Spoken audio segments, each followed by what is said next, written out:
السلام عليكم ورحمة الله وبركاته. Hello my dear friends, this is Dr. Hoda.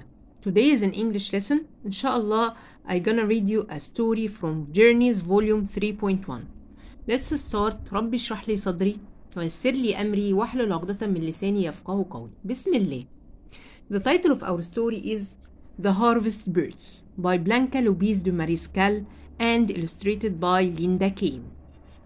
Essential question: how can readers figure out the message in a story? Meet the author, Blanca López de Mariscal. Blanca López de Mariscal teaches at a university in Mexico. She writes and gives speeches about Mexican art, history, and literature.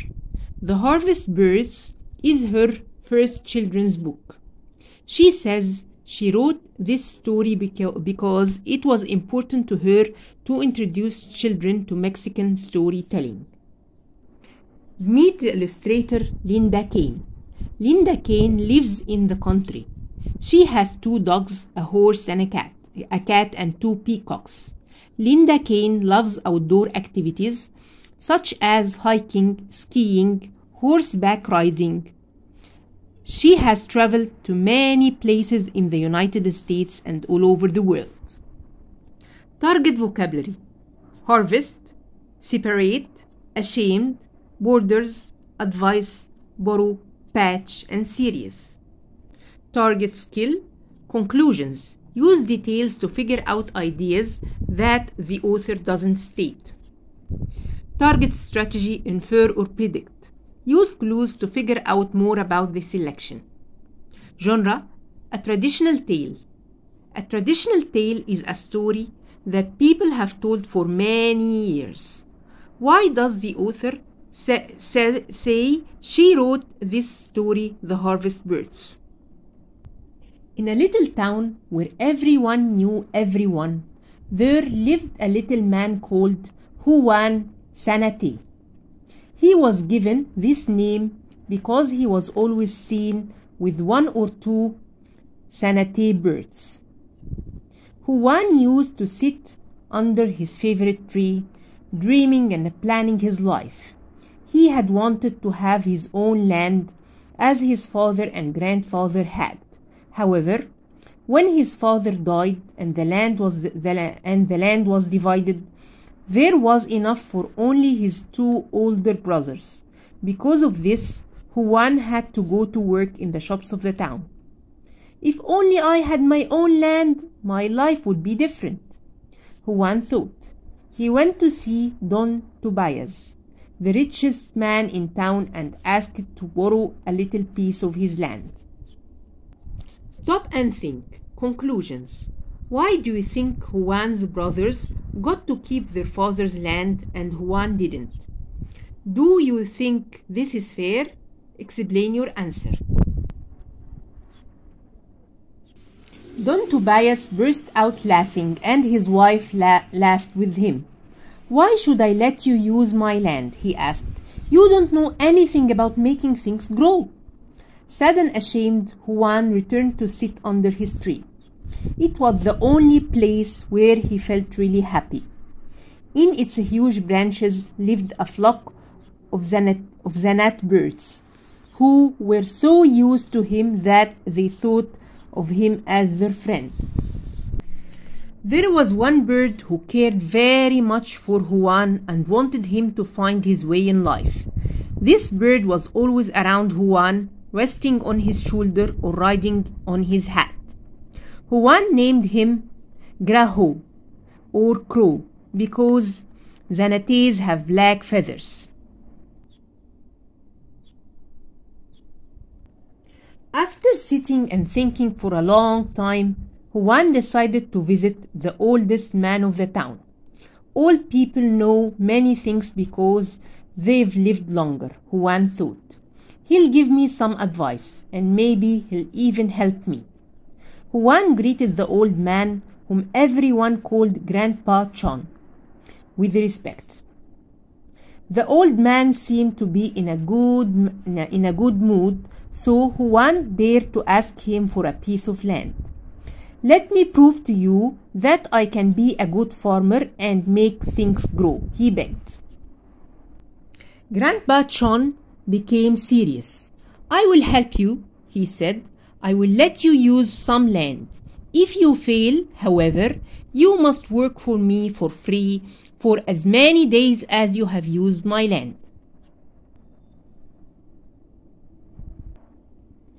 Juan ran into the town, shouting the good news. Instead of being happy for him, though, people laughed at him. Better you should straighten up my shop. Where you plant, not even weeds will grow, shouted the carpenter.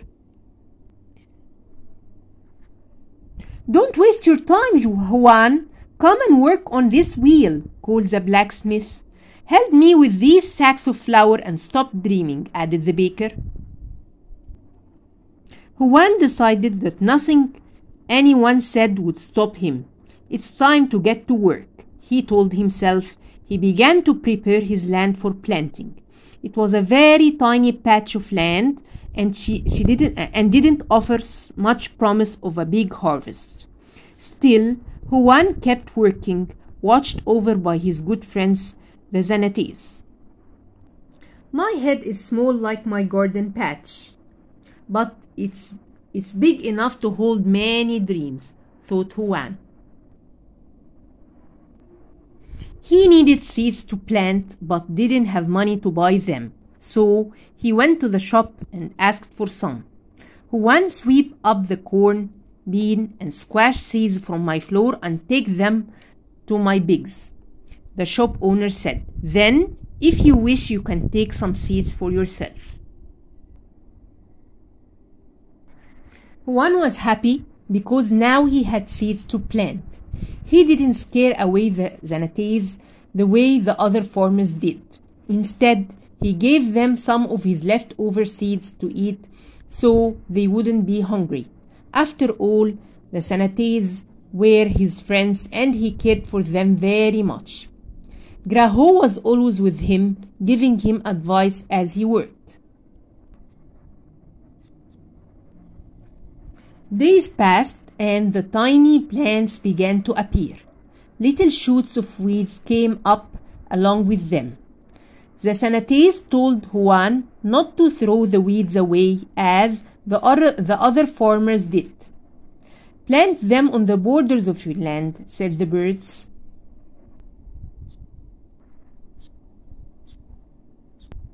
When the other farmers heard what Juan was doing, they laughed at him. Imagine keeping weeds in your field. At harvest time, everyone was waiting to make fun of Juan once again. They were sure he would fail. When Juan arrived in town, everyone was amazed. He brought a wonderful harvest. Huge ears of corn, brightly colored squashes, and tasty-looking beans.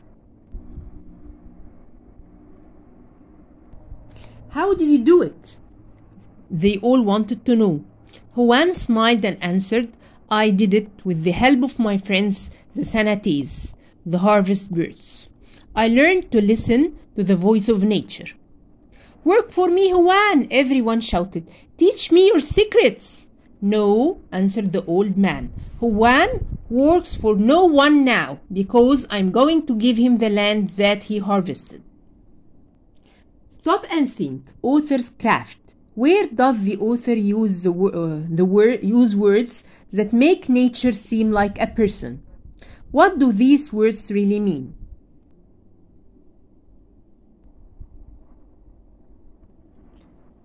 After selling the crop at an excellent price, Juan, Zanete, and Grandpa John returned to the little patch of land that was now Juan's. The old man asked Juan to tell him his secret. The Zanates taught me that all plants are like brothers and sisters, replied Juan.